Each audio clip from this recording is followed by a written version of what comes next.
दोस्तों इस वीडियो में हम लोग कंसेप्ट समझेंगे इंजूरिया साइन डैमनम और डैमनम साइन इंजूरिया का और with the help of case laws. तो आइए शुरू करते हैं injuria sine damnum. Injuria sine damnum का मतलब होता है कि लीगल राइट का वॉलेशन होता है, लेकिन वहाँ पे लीगल राइट का वॉलेशन होता है विदाउट एनी एक्चुअल लॉस या डैमेज या किसी प्रकार का हार्म। एक्चुअल लॉस या डैमेज हो सकता है लेकिन वो कोई मटेरियल नहीं है, इररिलेवेंट होता है। ये होता है इंजूरियस सिम्पटम का मतलब। देखिए टॉर्ट्स दो होते हैं, वो दो प्रकार के होते हैं। पहला टॉर्ट वो होता है जो एक्शनेबल पर्स से होता है, यानी आपको एक्शन मिला रहता है, आपका लीगल राइट इन्फ्रिंज हुआ तो आपको ज़रूरी नहीं है कि आप डैमेज आप सफ़र किए ये प्रूव करना है, डैमेज से कोई मतलब नहीं है। और यही होता है इंजूरियस साइन डैमनम। और दूसरा होता है कि दूसरे टाइप ऑफ टॉर्ट वो होते हैं जिसमें आपको एक्चुअल लॉस सफ़र हुआ है ये आपको प्रूव करना होता है, तभी वो एक्शनेबल होता है। ये था दो टाइप ऑफ डॉट्स। आइए अब केस देखते हैं। पहला केस है 1703 का एशबाई वर्सेस वाइट। यहाँ पर क्या होता है, यहाँ पर जो प्लेंटिफ होता है वो वोट करने जाता है, और जिसको वो वोट करने जाता है वहाँ पे जो वोट लेने वाले अथॉरिटीज़ होते हैं वो प्लेंटिफ का वोट लेने से इनकार कर देते हैं। जब वोट का नतीजा आता है तो रिजल्ट आता है तो जिसे वो चाहता है वोट करना वो जीत जाता है। तो यहाँ पे प्लेंटिफ को कोई भी किसी भी प्रकार का नुकसान नहीं होता है, कोई भी हार्म सफ़र नहीं करता है, लेकिन फिर भी डिफेंडेंट लायबल होता है। दूसरा केस देखते हैं। दूसरा केस है 1986 का Bhim Singh versus state of Jammu and Kashmir. यहाँ पर भीम सिंह के जम्मू एंड कश्मीर के एमएलए हुआ करते हैं। तो ये जाते हैं अपने सेशन अटेंड करने के लिए, तो वहाँ पे इनको पुलिस के द्वारा इनको बीच में ही रोक दिया जाता है, अनऑथराइज्ड रोक दिया जाता है कि मतलब रॉन्गफुली डिटेन कर दिया जाता है। तो जिसके द्वारा क्या होता है कि भीम सिंह का कॉन्स्टिट्यूशनल राइट क्या है कि सेशन को अटेंड करना वो इन्फ्रिंज होता है। आर्टिकल 21 फंडामेंटल राइट भी इनका इन्फ्रिंज होता है।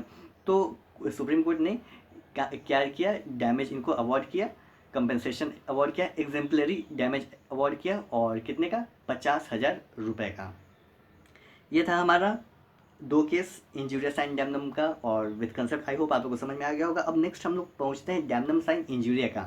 देखिए डैमनम साइन इंजूरिया का मतलब होता है कि डैमेज तो हो रहा है लेकिन लीगल राइट का वॉलेशन नहीं होता है। तो अगर लीगल राइट का वॉलेशन ही नहीं हो रहा है तो डैमेज हो या ना हो उससे कोई फ़र्क नहीं पड़ता है, वो एक्शनेबल होगा ही नहीं।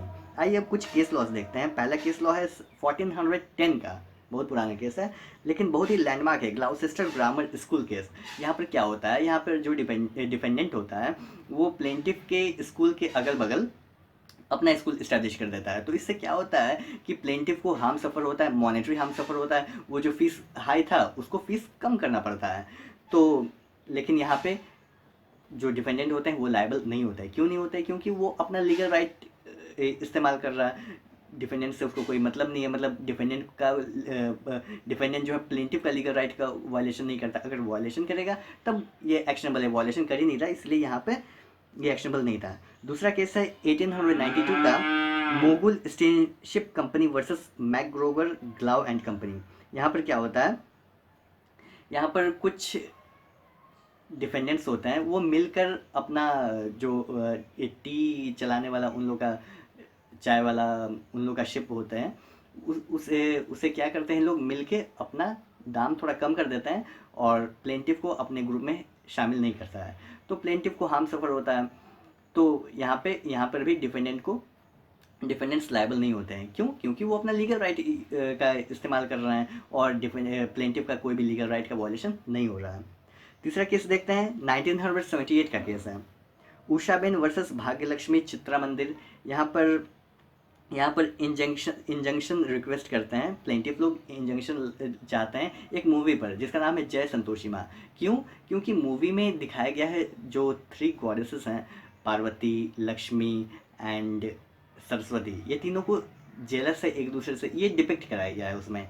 तो ये सेंटिमेंट हार्म करता है प्लेंटिफ का।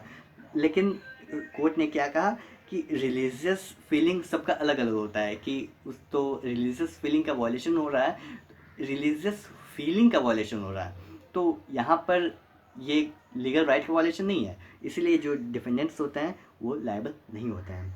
चौथा केस है 1975 का, town area committee versus Prabhudayal. यहाँ पर जो प्लेंटिफ होते हैं वो 16 शॉप्स कंस्ट्रक्ट करते हैं एक ओल्ड बिल्डिंग पर, और शॉप्स कंस्ट्रक्ट करने के लिए ये होता है कि नेसेसरी परमिशन लेना होता है, म्यूनसिपैलिटीज़ से या एक्ट के थ्रू जो भी है नेसेसरी परमिशन लेना होता है। ये ना कोई नेसेसरी परमिशन लेते हैं और ना ही कोई नोटिस उन लोगों को देते हैं कि हम यहाँ पे बिल्डिंग बनाने जा रहे हैं, क्या है कैसा है, कोई किसी प्रकार का नोटिस नहीं देते हैं। तो जो डिफेंडेंट्स होते हैं म्यूनसिपैलिटी वाले, उन लोग क्या करते हैं, म्यूनसिपल कॉरपोरेशन वाले, उन लोग क्या करते हैं, इसका शॉप्स जो रहता है उसे ढा देता है, डिस्ट्रॉय कर देता है। तो प्लेंटिफ जाता है कि कहता है कि उसे डैमेज चाहिए, लेकिन यहाँ पे प्लेंटिफ खुद गलत है, उसका कोई लीगल राइट नहीं है वहाँ पे शॉप इस्टेब्लिश करने के लिए, इसलिए वहाँ पे उन लोग जो होते हैं लायबल नहीं होते हैं। आई होप आप लोगों को कंसेप्ट क्लियर हो गया होगा। मिलते हैं नेक्स्ट वीडियो में, तब तक के लिए thanks for watching this video and जय हिंद।